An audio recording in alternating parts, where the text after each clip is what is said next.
Welcome to Fitness by Design. This is the podcast for high-performing corporate men who are tired of feeling stuck in a body that does not match the life that they have built. I am Coach Spencer, and I used to be 40 pounds overweight, crushing beers after long days in the office, and just pretending everything was fine, until my body finally shut down and forced me to rebuild everything. Now I help guys just like you design a system that works with your career, not against it. Because your health should not compete with your success, it should fuel it. Let's get into today's episode.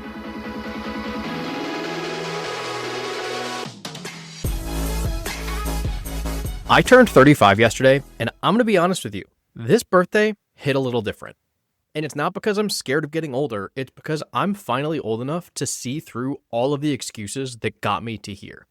Because most of my 20s and early 30s, I just told myself the same thing that every single one of you listening has said at some point. I can figure this out on my own. And for a long time, I tried. I tried every plan out there, every motivational podcast, motivational book, self-help book, every influencer tip. But no matter what I followed, I always ended up in the same place. Burnt out, full of shame, and just starting over again. Until I finally did the one thing that I swore that I didn't need, and I asked for help. This is Fitness by Design. I'm Coach Spencer, and today I'm going to give you the full truth behind how I finally stopped pretending and built a system that I now coach other men through every single day.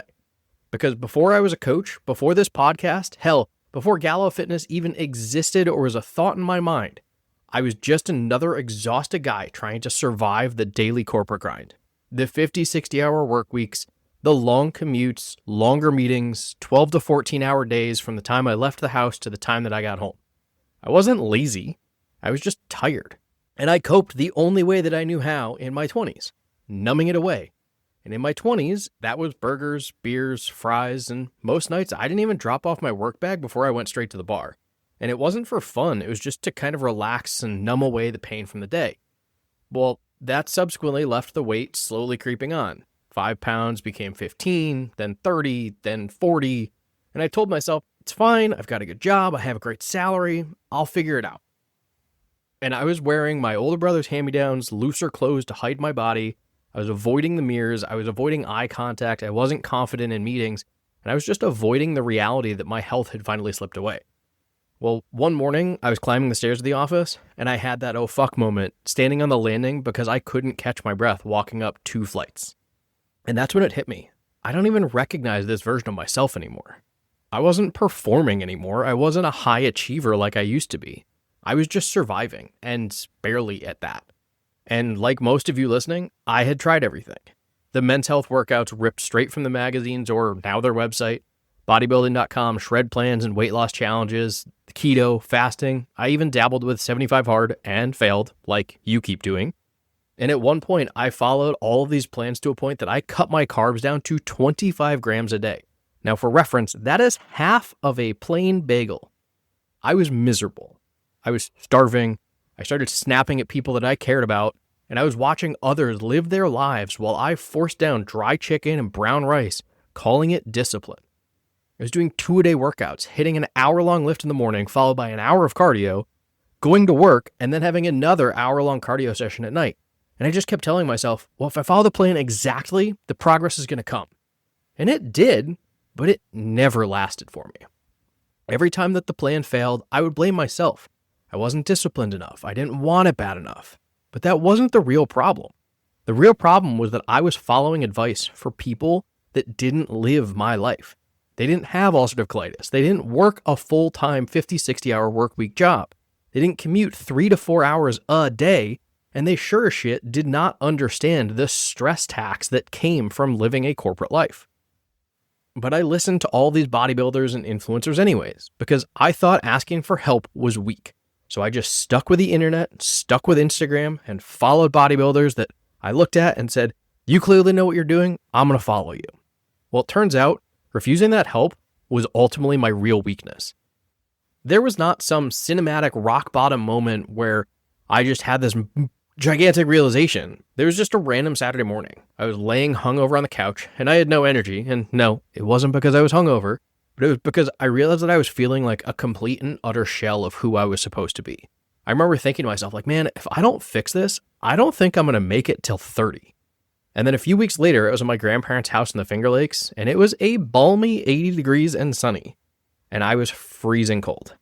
I was down 60 pounds in 6 months, and it wasn't from results, but from malnourishment. My UC had flared up, the medication I was taking I found I was allergic to, and I landed in the ER. I couldn't eat or drink anything without it coming out within an hour, either on the top or the bottom. And I had massive abdominal cramps, and for 2 weeks straight, I had to sleep at a 45-degree angle and lost 20 pounds in those 2 weeks. When I checked into the ER, I was dehydrated, wrecked, and just exhausted. When they hit me with the IV and put those pain meds in, I passed out because it was the first time that I had had relief in weeks. And even then, once I came to, I just told myself like, oh, it's fine. I'm off track. I got to get back to it. And that was the lie that nearly killed me. Because I didn't need a new plan. I needed a better system, and I needed one that actually worked for my life. So I did what I do best, and I started thinking like an engineer. Now, I do want to pause here and say something very important. I didn't do it all because I, quote, figured it out on my own. It happened because I finally let go of my pride. Sure, I decided to become a certified personal trainer, but I still hired coaches. And it's not because I didn't have the knowledge to get results for myself, but because I firmly believe in letting people with more knowledge help me grow. Now, over the years, I have hired 3 different coaches, and every single one of them taught me something. Each one revealed a blind spot that I couldn't see, and admittedly, each one taught me a way that I choose not to coach my own clients. And each one brought me a little bit closer to that vision of what Gallo Fitness has become today. Now, my first coach was great. We're still friends. He delivered the program through Google Sheets, though, and as a technology engineer, I knew that was not something that I was going to do, which is ultimately why I have my own app.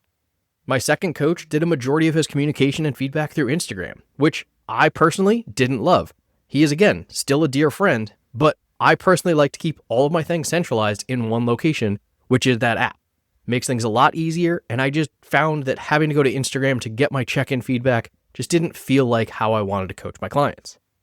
And then my last coach was a member of a much larger team, and I had invested a much larger sum in working with them, only to find out that they had 150 clients for one coach, which meant in a standard 40-hour work week, I had less than 10 minutes of my coach's attention each week. And I knew that I was never going to do that to my clients, which is why I always keep a smaller roster, because it allows me and my clients to have a much more personal relationship and not just feel like another number in a bank account. Because ultimately, being a coach doesn't mean that I stopped learning. It just means that I demand better from myself, because I ask for that same standard from my clients. So if you're still telling yourself that you should be able to do this alone, I get it. I was there. But at 35 years old now, that story just doesn't serve me anymore. And honestly, man, it's not serving you either. It's time to stop chasing those extremes, to stop starving yourself, stop pretending that another motivational podcast or an influencer workout is going to get you the results. Instead, it's time to start building a system for your real life, fueling your body without just constantly undereating because you have to be in a calorie deficit, training for strength and improving your metabolism, not just chasing soreness or sweaty shirts after a workout, learning how to install guide rails that keep you on track even when your life gets chaotic, because let's be real, it's going to get chaotic. And honestly, using optimal ranges to see where your lab work sits. No more listening to your doctor when they say everything looks fine when you still know how you feel and it's anything but fine. I built this system that I had searched for over a decade so that you can regain that energy you had in your 20s, the confidence that you felt when you got that first promotion, and a closet full of clothes that you are proud to wear again. But more importantly, it's so that you aren't guessing what to do, when to do it, or how to do it anymore. Because I'm still working my 9 to 5 with 12 to 15 hour door-to-door days, the constant meetings, site visits, and weekly project deadlines. I still work every single week to keep my ulcerative colitis in check. And I still have to balance all that chaos that is my corporate life with running my coaching business, having my wife, dog, and child on the way. But now I lead from the front because I have done the work and I live it every single day. I have made nearly every mistake there is, every single breakthrough there is, every rep on the gym floor, in the ER, in the mirror. I have engineered a system that works for corporate life. And that's the difference. I didn't just build a system because I could. I earned this system by living it.